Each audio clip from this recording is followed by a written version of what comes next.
Hello everyone, welcome to my channel. আশা করি তোমরা সবাই খুব ভালো আছো, সুস্থ আছো, আর আমরাও খুব ভালো আছি। আর দেখতেই পাচ্ছ রেডি হয়ে একদম ভোর রাত্রে বেরিয়ে পড়েছি আমরা, কারণ আজকে আমরা সবাই মিলে ঘুরতে যাচ্ছি। আর আমরা আজকে যাচ্ছি দীঘাতে। এখানে দেখো আমার দাদা, বৌদি, তাতান, আমার হাজবেন্ড, আমরা সবাই রয়েছি। আর আমরা কিন্তু এই 5 জন মিলেই যাচ্ছি এবারে ঘুরতে যাওয়ার আগের দিন কিন্তু আমরা দুজনে আমার বাপের বাড়ি চলে গেছিলাম, যাতে আমাদের সকালে সবার একসাথে বেরোতে সুবিধা হয় সেই জন্য। আর শ্রীরামপুর স্টেশন থেকে ট্রেনে করে এখন আমরা চলে এসেছি হাওড়াতে। আর আমরা এখানে পৌঁছে গিয়ে ওয়েট করছি বসে ট্রেনের জন্য। এখানে দেখো তাতানবাবু তোমাদের সকলকে হাই করে দিল। আর এখন দাদা আর আমার হাজবেন্ড দুজনে বেরিয়েছে টুকিটাকি একটু খাবার কিনতে, মানে ট্রেনে বসে যাওয়ার সময় তো আমাদের কিছু না কিছু খেতে হবেই, তো সেই জন্য। আর এখানে এর মধ্যে ট্রেনের লিস্টটাও টাঙিয়ে দিয়েছে, মানে আমাদের কোথায় সিটটা পড়েছে সেই লিস্টটা। এখানে দেখো আমাদের সবার নাম লেখা আছে। এই লিস্টে দেখো প্রথম 4টে নামই আমাদের 4 জনের রয়েছে। হাওড়া থেকে আমাদের দীঘার ট্রেন ছিল সকাল 6:45 নাগাদ, তাম্রলিপ্ত এক্সপ্রেস। কিন্তু আমরা বাড়ি থেকে বেরিয়েছিলাম ভোর 4:30 নাগাদ, কারণ যেহেতু এতটা দূর এসে আমাদের ট্রেনটা ধরতে হবে সেই জন্য একটু সকাল সকালই বেরিয়ে পড়েছি। আর এখানে দেখো আমরা সবাই লেস খেতে খেতে এখন গল্প করছি।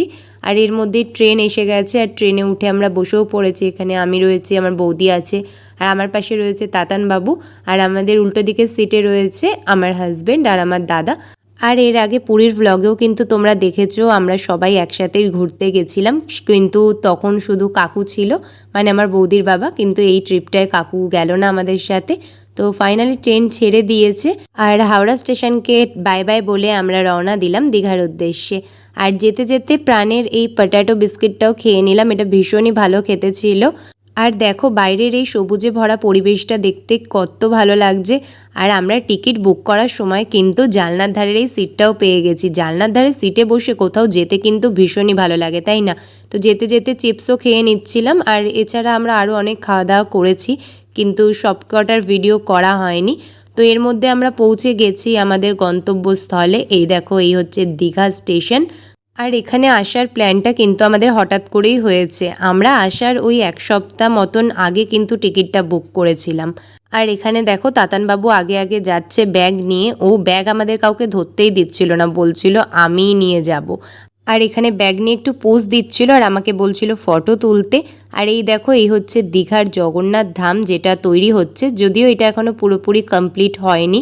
এরই মধ্যে আমরা পৌঁছে গেছি আমাদের হোটেলে। আর হোটেলের বাইরে থেকে এই সি বিচের ভিউটাও তোমাদের সাথে একটু শেয়ার করে নিলাম। ওই দেখো দূর থেকে সমুদ্র দেখা যাচ্ছে।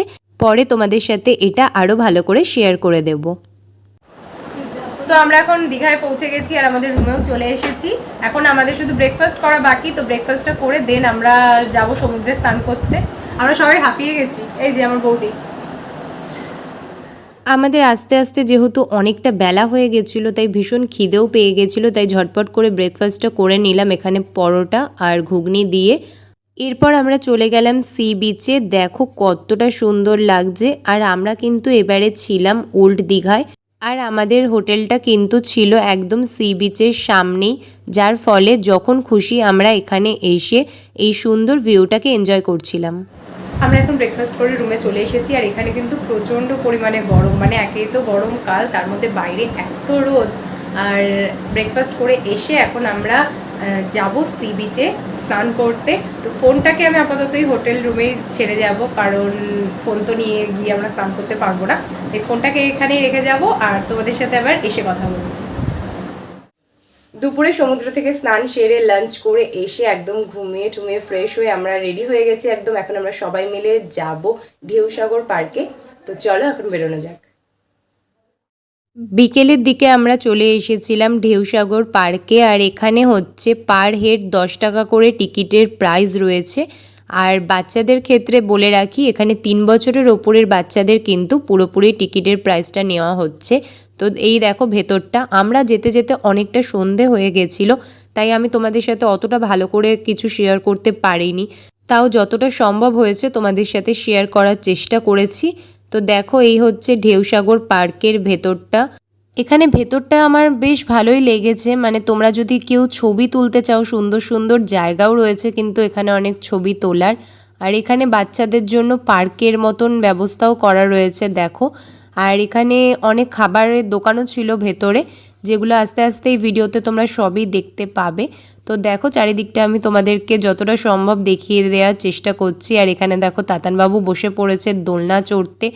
আর তোমরা যারা এখানে আসবে তারা কিন্তু অতি অবশ্যই দিনের বেলা অথবা আলো থাকতে থাকতে আসার চেষ্টা করবে, কারণ বুঝতেই পারছো আমরা আস্তে আস্তে বেশ অনেকটাই সন্ধে হয়ে গেছিলো, তো সেই জন্য আমি ভালো করে ভিডিওটা তুলতে পারিনি। আর এই দেখো তাতানের পর এখানে আমিও বসে পড়েছি দোলনায়।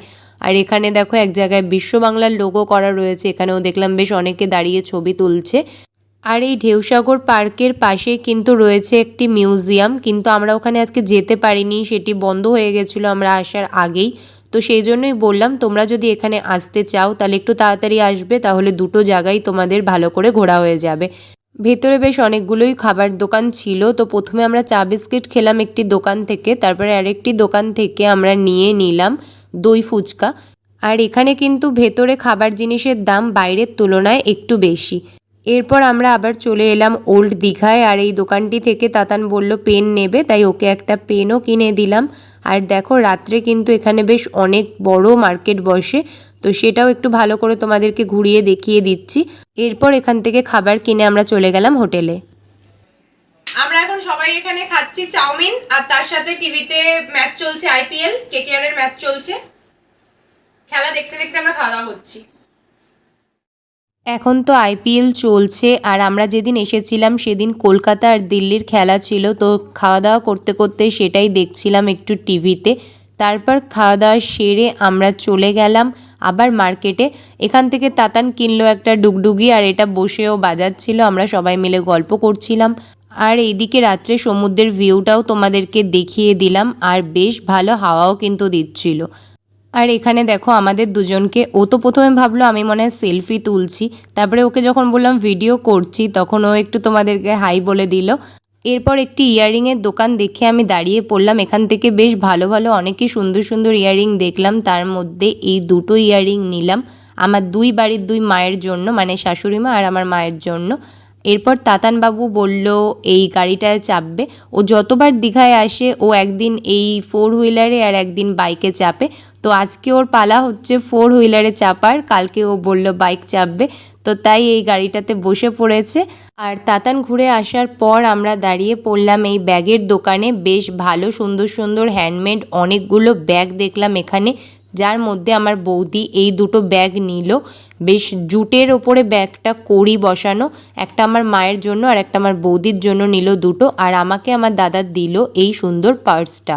আর তাতানবাবু কিনলো এই সুন্দর সফট টয়টা, আর ও যতবারই যেখানে ঘুরতে যাক না কেন এরকমই কার্টুন ক্যারেক্টারের সফট টয় কেনে, তো এবার এখান থেকে এটা নিল। এরপর এখানে একটা খুব সুন্দর কিউট একটা বেড়াল দেখতে পেলাম, যেটাকে আমার হাজব্যান্ড আর তাতান দুজন মিলে আদর করতে বসে পড়েছে।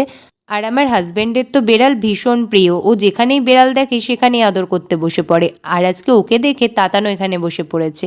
এরপর আমরা চলে এলাম হোটেলে ডিনার করার জন্য।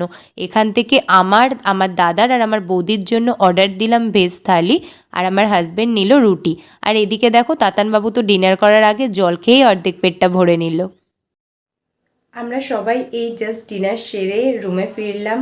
আর আজকে সারাটা দিন প্রচণ্ড জার্নি হয়েছে, মানে একেই তো ভোর রাত্রে ট্রেন ধরে এসেছি এখানে, তার মধ্যে সারা দিন মানে অনেক ঘোরাঘুরিও হয়েছে, আর একদমই এনার্জি নেই। তো যাই হোক ভিডিওটাকে এখানেই এন্ড করছি, অ্যান্ড আই হোপ যে আজকের ব্লগটা দেখতে তোমাদের ভালো লেগেছে। আর ভিডিওটা যদি ভালো লাগে যার আগে চ্যানেলটাকে সাবস্ক্রাইব করে যেও, ভিডিওটাতে লাইক করে যেও। আবার দেখা হবে তোমাদের সাথে নেক্সট ব্লগে। সবাই ভালো থেকো, সুস্থ থেকো, গুড নাইট, টাটা।